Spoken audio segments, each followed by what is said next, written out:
we are headed out right now to go check out a 2006 Bentley Arnage. One of the benefits of living in a larger city is that other Bentley Arnages come up for sale every once in a while. So today we are going to go look at one. It's black with a brown color interior.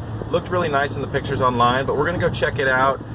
In 2005 they updated these cars. The Bentley Arnage got a minor facelift, some new headlights. They updated the interior a little bit, so this one's a little bit newer, so I want to see how it compares to the first generation Bentley Arnage. Could this be a potential replacement for my current Bentley? Let's find out.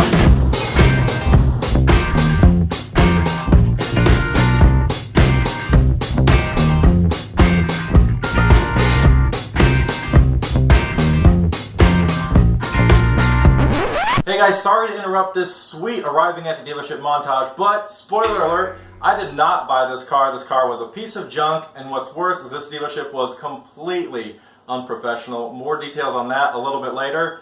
Back to your montage.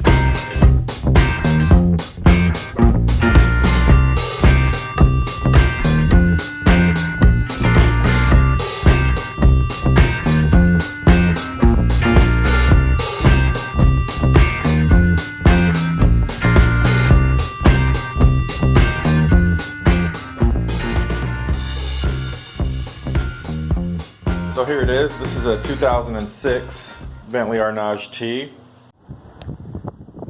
Front looks really good. This little piece was loose. There's a little dent right here, but a good dealership will take those out for you. A little bit of moisture in this lens. It's got the charger, so that's good. The antenna didn't work when I turned on the radio, so that's a common issue. This door we can't unlock. The tires, I don't know if that shows up, are from 2010, so and you can kind of see a little bit of dry cracking or dry rot in that, so it needs new tires. These wheel stems are unusual. They're supposed to be flush with the other little rivets in there. You see that tiny little crack in the belt? That means this drive belt needs to be replaced. So that's a maintenance item that's going to need to be taken care of on this car. Struts on this hood are about done. It's holding itself up right now, but just so it's coming down by itself. So those should be updated. Those aren't too expensive.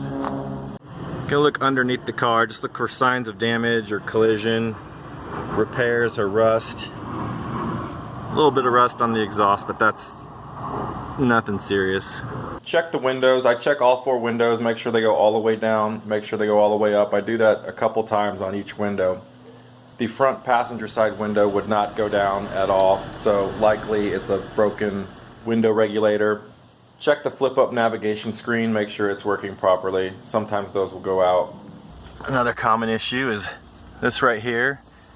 That little rubber pad, that's just been taken off on this car, but those tend to get sticky. It's kind of like those old Ferraris. The pieces get sticky after time. Well, I guess they just took it off here, and it's the same. There's another, that rubber mat down there. And you can feel it. It's kind of just starting to get that way. So that's a common issue. So I did a test drive, and obviously I couldn't record video of the test drive because I was focusing, but my biggest concern was the dashboard lights were lighting up. It felt like Christmas in there. They were blinking, the ABS light was on, the ride control indicator was coming on. So there's no way of knowing how much work was needed with that, but I can tell you right now it's probably not a quick fix. My guess is that somebody dumped this car or traded this car before having to deal with any of these issues. So my overall summation of this vehicle is it's probably not been well taken care of. The car looks nice from a short distance away, but the closer you get, you can tell even the detailed job looks like it was rushed. So this car definitely has some areas that need improvement. Alright, Alright, so here's what happened at that dealership. I did the test drive, I looked at the car, checked it out, talked to the sales guy, told him about my website and the YouTube channel, and I was considering upgrading my 2004 to a 2006. My actual experience at the dealership wasn't that bad. I told the guy after looking at the car that this probably wasn't the car for me. It needed thousands of dollars of work. I wasn't looking for a project or even to get a discount on a car that needed work. Mine was fine.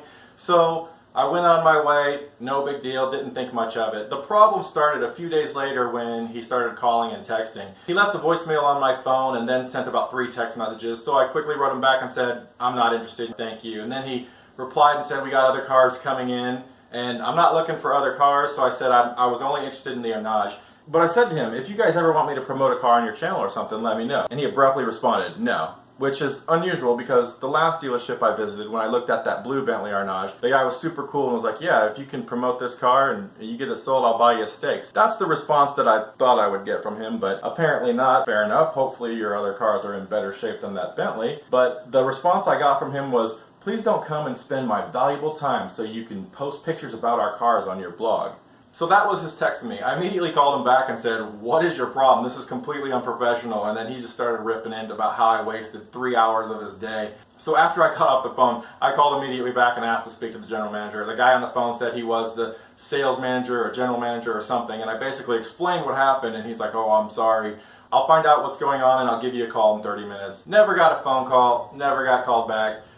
It was left like that. So unfortunately, that was my experience with that dealership. It was horrible, it was unprofessional. The car was a horrible piece of junk that needed thousands of dollars of work. Am I overreacting on that experience? Do you think that guy was being unprofessional or am I just blowing it out of proportion? Let me know your thoughts down below. If you are shopping for these cars, I am going to be doing a buyer's guide and I'm going to go over a lot of things to look for on this car. And I'm also going to talk about dealers and what to look for in a good dealership. Be sure to subscribe. If you have any questions, leave them down below. I'll see you in the next video. Thanks for watching.